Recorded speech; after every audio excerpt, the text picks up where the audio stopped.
दोस्तों, स्वागत है आपका एमएमए हिंदी में।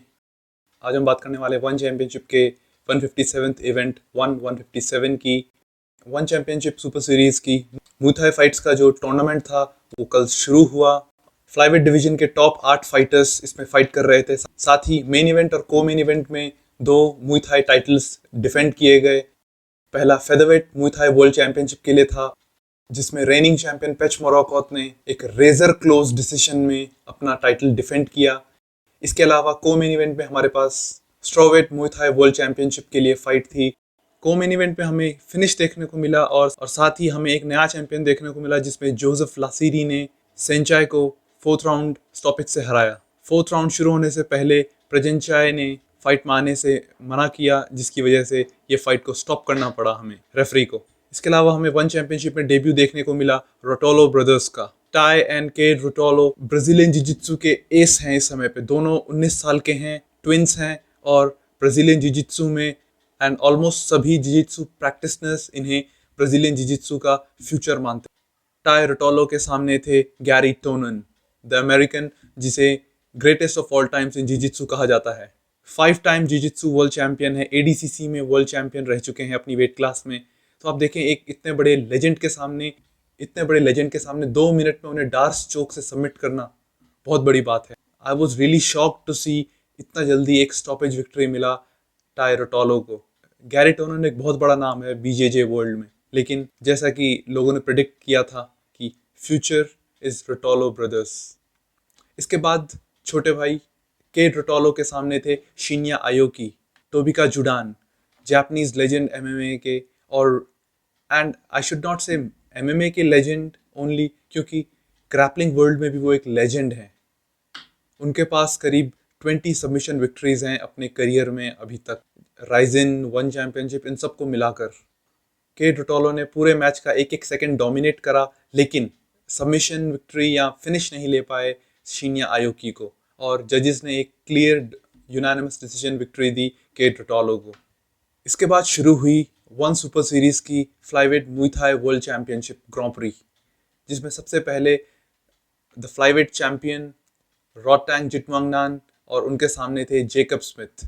जेकब स्मिथ इंग्लैंड के नंबर 1 किक बॉक्सर और मुay थाई फाइटर रह चुके हैं, अभी भी नंबर 1 रैंक फाइटर हैं यूनाइटेड किंगडम में। लेकिन इस मैच में एक वन साइडेड डोमिनेशन में रॉटैंग ने जेकब स्मिथ को हराया और फोर्थ राउंड में एक नॉकआउट विक्ट्री ली।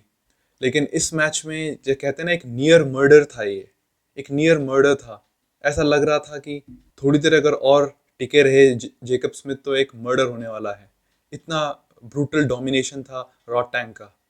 शुरुआती 3 राउंड में एक भयानक डोमिनेशन के बाद वो ये फाइट जीते।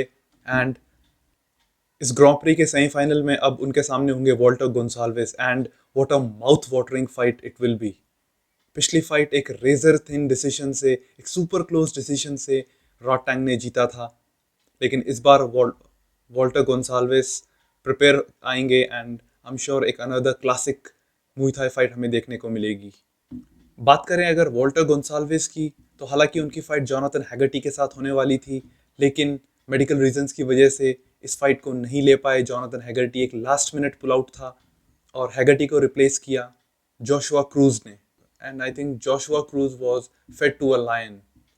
35 सेकंड, फर्स्ट राउंड के 35 सेकंड में एक नॉकआउट विक्ट्री ली वॉल्टर गोंसाल्वेस ने इस मैच में। और जैसा कि मैंने बताया, उनका सामना आगे रॉटैंग के साथ होने वाला है। What a beautiful fight, what a beautiful fight जो हमें देखने को मिलेगी। वॉल्टर गोंसाल्वेस ने एक पिक्चर परफेक्ट लेफ्ट हुक लगाया था अपने ओपोनेंट की बॉडी पर, और उसके बाद 2 knees and that's all she wrote. Match खत्म हो चुका था। वन चैंपियनशिप के इस इवेंट के अंडर कार्ड में हमें 2 और फ्लाईवेट मुay थाई फाइट्स देखने को मिली, जो वन सुपर सीरीज की फ्लाईवेट मुay थाई ग्रां प्री का हिस्सा थी। साथ ही हमें 2 फीमेल इंडियन फाइटर्स की फाइट भी देखने को मिली। पहली आशा रोका और एलिस एंडरसन के बीच थी, एक स्ट्रॉवेट बाउट, और एक फ्लाईवेट बाउट थी जेबा बानो और वंडर गर्ल के बीच। दुख के साथ बताना पड़ रहा है कि दोनों इंडियन फाइटर्स अपने अपने मुकाबले सबमिशन से पहले ही राउंड में हार गए हैं। बात करें आशा रोका और एलिस एंडरसन की, मैच की शुरुआत बहुत बढ़िया रही। दोनों फाइटर्स, जैसा ही कहते हैं कि both fighters came forward banging, दोनों सेंटर ऑफ द केज में आकर पंचेस स्ट्रेट कर रहे थे, एक दूसरे को पंचेस लगाने की कोशिश कर रहे थे, और इसमें ज़्यादा सक्सेसफुल हो रही थी आरोन आशारोका। आशारोका ने कुछ बहुत ही बढ़िया पंचेस लगाए। ब्यूटीफुल कॉम्बिनेशन के बाद एलिस एंडरसन उन्हें क्लिंच करने की कोशिश की। क्लिंच से हटने के बाद दोबारा से आशारोका ने एक बहुत बढ़िया राइट हैंड पंच लगाया जिससे नॉकडाउन हुआ एलिस एंडरसन का। जैसे ही ये नॉकडाउन हुआ, आशारोका एकदम से ग्राउंड एंड पाउंड करने लगी। आशारोका बहुत बढ़िया ग्राउंड एंड पाउंड कर रही थी, लेकिन एलिस एंडरसन ने तुरंत एक आर्म बार की कोशिश की। इसे बहुत देर तक स्टफ किया आशारोका ने, और कुछ बढ़िया नीज और कुछ बढ़िया पंचेस लगाए ग्राउंड एंड एंडरसन को। इसके थोड़ी ही देर बाद जब वो आर्म बार से बाहर आई तो तुरंत उन्होंने एक ट्रायंगल सबमिशन में होल्ड कर लिया एलिस एंडरसन ने। एंड बहुत देर तक फाइट करने के बाद इवेंचुअली रेफरी को ये फाइट रोकनी पड़ी जब आशारोका ने tap out. It was really sad to see because on the feet she was piecing her up. आशारोका की तरफ से हमें बहुत बढ़िया बॉक्सिंग देखने को मिल रही थी, and it was no surprise saying her that India में बॉक्सिंग चैंपियन वो रह चुकी हैं, उनका बॉक्सिंग गेम प्रेडोमिनेंट है। लेकिन एक बहुत ही डिसअपॉइंटिंग रिजल्ट हमें देखने को मिला, not only for her family but the whole of India. And personally for me, ये मैच मैं लाइव देख रहा था, एंड जैसे ही ये नॉकडाउन हुआ आई वाज रियली हैप्पी कि नॉकडाउन हुआ है, अब ग्राउंड एंड पाउंड करके शी विल विन। आशारोका इस तरह ये फाइट हारी है, लेकिन she should not feel down. कुछ अच्छे मोमेंट्स दिखे इस फाइट में आशारोका की तरफ से, and I am proud of her कि ये कितने बड़े प्लेटफॉर्म पे अपना उन्होंने गेम दिखाया और अपने आप को और इंडिया को रिप्रेजेंट किया इतने बड़े प्लेटफॉर्म पे। इसके बाद हमें ज़ेबा बानो और वंडर गर्ल नेट जारोनसक के फाइट देखने को मिली। वंडर गर्ल इस मैच से अपना डेब्यू कर रही थी मिक्स मार्शल आर्ट्स में, वहीं ज़ेबा बानो अपना वन चैंपियनशिप का डेब्यू कर रही थी। वंडर गर्ल के बारे में आपको बताना चाहूँगा, वंडर गर्ल थाईलैंड में 2 बार मुई थाई और किक बॉक्सिंग वर्ल्ड चैंपियन रह चुकी हैं, तो एक बहुत ही बढ़िया स्ट्राइकिंग गेम है उनका। मैच की शुरुआत में वंडर गर्ल ने तुरंत एकदम सेंटर ऑफ द केज आकर कुछ स्ट्राइकिंग कॉम्बिनेशंस लगाने की कोशिश की। हालांकि इनमें से ज़्यादातर पंचेस लैंड नहीं हुए और बहुत बढ़िया डिफेंस हमें देखने को मिला on the feet Zeba Bano की तरफ से। And to cap it off, Zeba Bano ने एक बहुत बढ़िया राइट हैंड लगाया वंडर गर्ल को।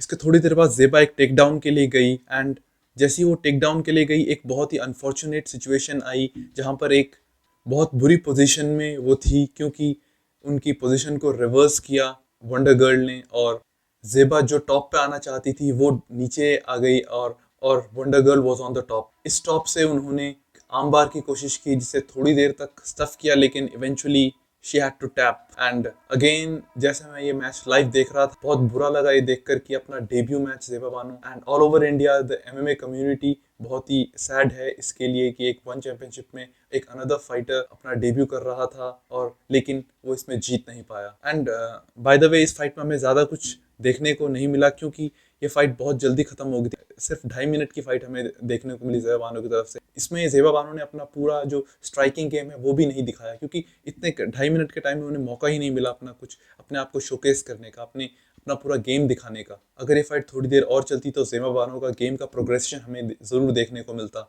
जो उन्होंने हार्डवर्क किया है इतने महीनों से, इतने सालों से। एंड आई शुड से इतने बड़े प्लेटफॉर्म पे इंडिया को रिप्रेजेंट करना बहुत बड़ी बात है। तो मैं दोनों फाइटर्स को ऑल द बेस्ट बोलूँगा आगे के लिए, and I am sure both of them will bounce back very strongly in their next fights, and they will raise the Indian flag and make all of India proud. तो guys, ये था हमारा review one championship के event 157 का।